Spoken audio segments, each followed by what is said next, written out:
तयार केलेली आहे आणि याच्यामध्ये हा लहान मुलगा सुद्धा आहे.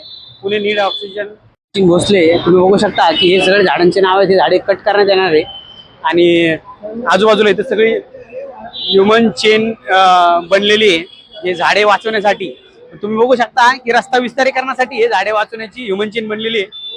इथं मागं झाड आहे हे रस्त्याच्या विस्तारीकरणामध्ये येतं, पण हे मेट्रोचे पिलर येत नाही असा नागरिकांचा प्रश्न आहे. तर नागरिकांच्या वतीने झाडे वाचवण्याची जी प्रयत्न चालू आहेत ह्युमन चेन बघू शकता की जवळपास 500-550 लोक सहभागी आहेत. आणि आपण सुद्धा या नमस्कार मी सचिन भोसले, आपण शिमला ऑफिसच्या रोडला आहोत आणि इथे पुण्यातील 550 झाडं तोडण्यात येणार आहेत. त्याच्यात त्या झाडे वाचवण्यासाठी पुण्यातील सर्व नागरिकांच्या वतीने झाडे वाचवा याच्यासाठी ह्युमन चेन तयार केलेली आहे आणि याच्यामध्ये हा लहान मुलगा सुद्धा आहे. पुणे नीड ऑक्सिजन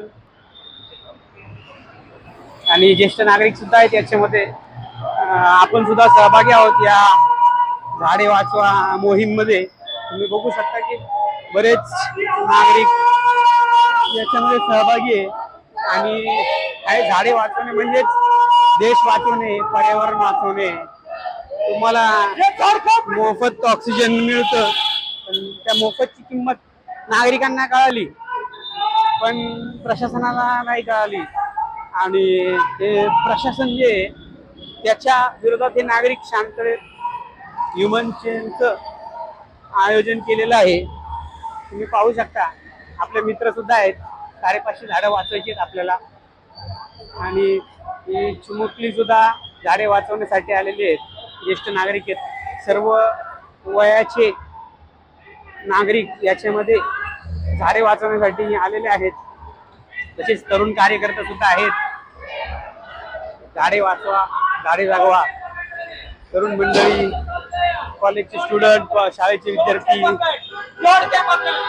बरीच खूप मोठी ह्युमन चेन तयार केलेली आहे. तुम्ही बघू शकता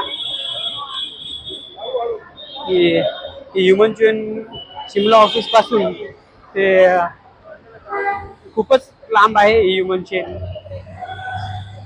शिमला ऑफिस ते हर्डीकर हॉस्पिटल जवळजवळ 400 ते 500 नागरिक याच्यामध्ये सहभागी आहेत. बरीच मोठी ह्युमन चेन आहे.